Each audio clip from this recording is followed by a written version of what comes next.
Thank you. Donna Karen.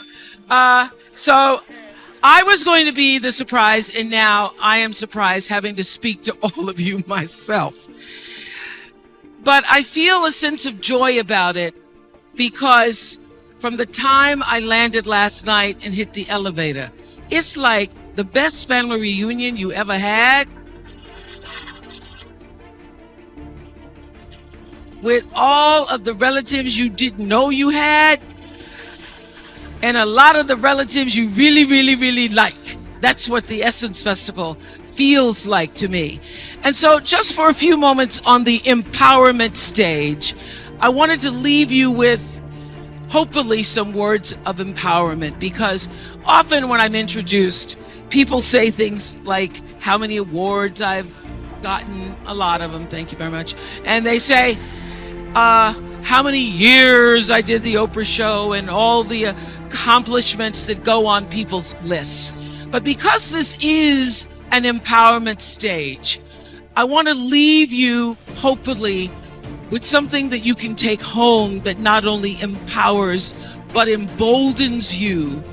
When I was about 8 years old, I grew up in the church, and I was going to one of those Women's Day, you know how we have church all day long. I've been to Sunday school, and then we were going to, and then afternoon they were having a women's tea from the women's board. They were having a tea, and the little girl that was supposed to be there to do a recitation had gotten ill, and so they said to my stepmother, "We need a little girl. Can Oprah come back and do a recitation this afternoon?" My stepmother said, "Yeah, I'll have her back here this afternoon." So this, church ain't over to 1:30. So by 4 o'clock, I had gone home and learned to recite Invictus by William Ernest Henley. Now, it starts out of the night that covers me, black as a pit from pole to pole, I thank whatever gods may be for my unconquerable soul. I was reciting it and doing the pit from pole to pole. I didn't know what I was saying. But at the end of the poem, there's the stanza that says, "It matters not how straight the gate, how charged with punishment the scroll. I am the master of my fate.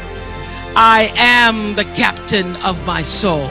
Now, my little 8-year-old brain didn't really fully understand the power and depth of those words, but they sounded good enough for me to write them down and put them on my mirror.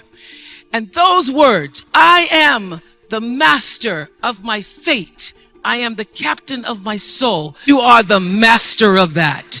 You get to be the master of your own fate. You get to be the captain of your own soul. And if you just manage that, if you just took care of your territory, oh, the glorious, glorious, glorious, wondrous, wondrous opportunities and possibilities that are waiting for you. So the question is, what are you resisting? What are you pushing against? What are you not allowing?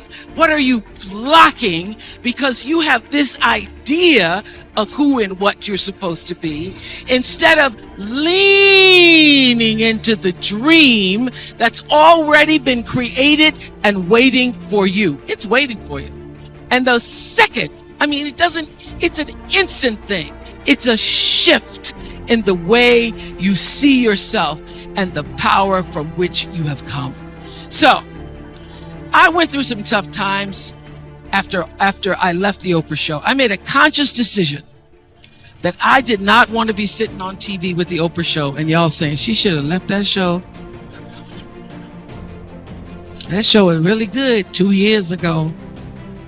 I made a conscious decision that when I felt I had said all that I could say and the audience had heard it, that I would move on and that I would not spend my life regretting or trying to hold on to what used to be or hold on to what I had.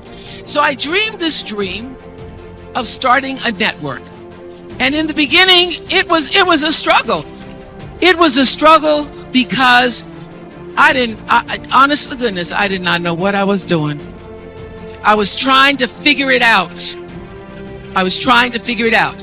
I thought that the Oprah show audience would follow us to OWN. And then I realized y'all didn't have cable.